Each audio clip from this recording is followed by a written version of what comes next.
Hello everybody, I'm Graham Nash. I'm about to try and explain each track on the record.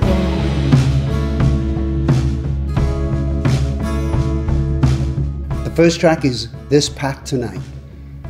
This starts the journey that Shane Fontaine, who produced the record, wanted you to go on with me. It kind of matches the album cover that was taken by my girlfriend Amy Grantham. I'm walking in a snowstorm into my future. I have no doubt that I know where I'm going, even though at the very beginning of the track I'm asking, where are we going? This Path Tonight is 6 people in the studio all at the same time, including the vocalist, which is me of course. And we wanted to make the entire album more personal, a little more intimate and closer and real, and I think we did. The second track on the record is called Myself at Last. Myself at Last is a very personal song. I question, all the answers, and I try and answer all the questions. I wonder if my future is going to be like my past, and that it's very difficult to fight that past. I'm very proud of what I did with the Hollies and with Crosby, Stills and Nash, and Crosby, Stills, Nash and Young. But with all due respect, that was the last 50 years. I want to know what's going to happen for the next 50 years.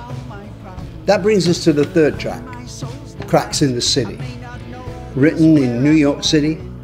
I don't know whether you know anything about Manhattan, but when you walk around at night on a rainy evening, all this steam is coming out of the manhole covers in the street. You can trip up over homeless people every 10 feet.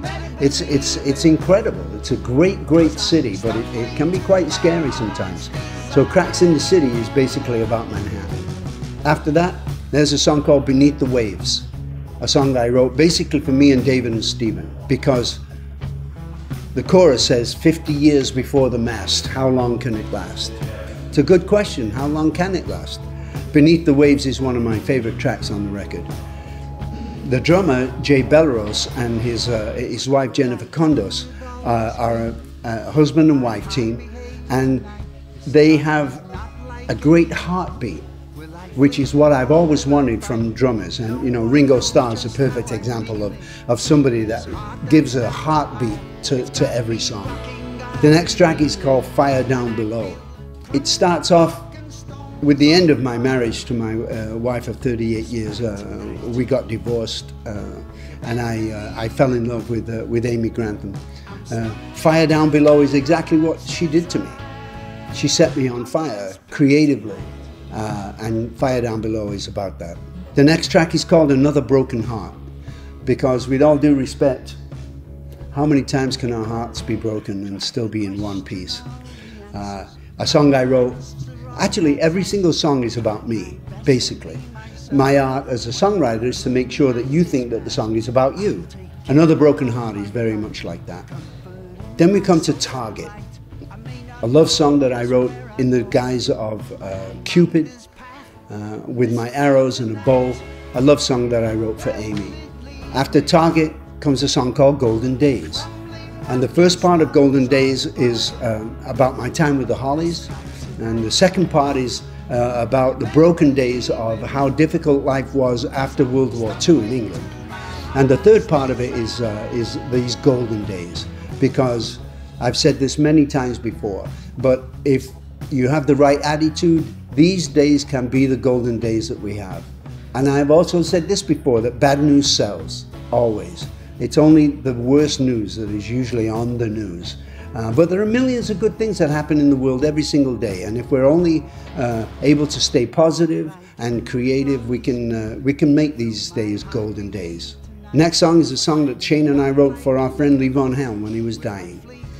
We decided that we would celebrate his life in music rather than mourn his life, which we did, of course.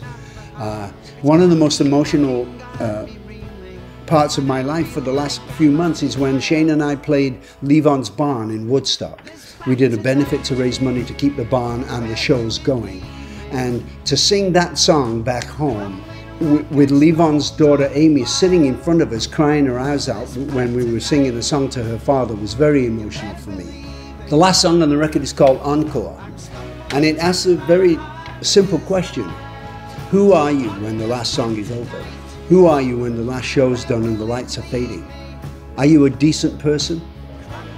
Did you want to give back to the universe instead of keep taking all the time? And quite frankly, with Encore, as far as I'm concerned, there's always one more song. That's the album.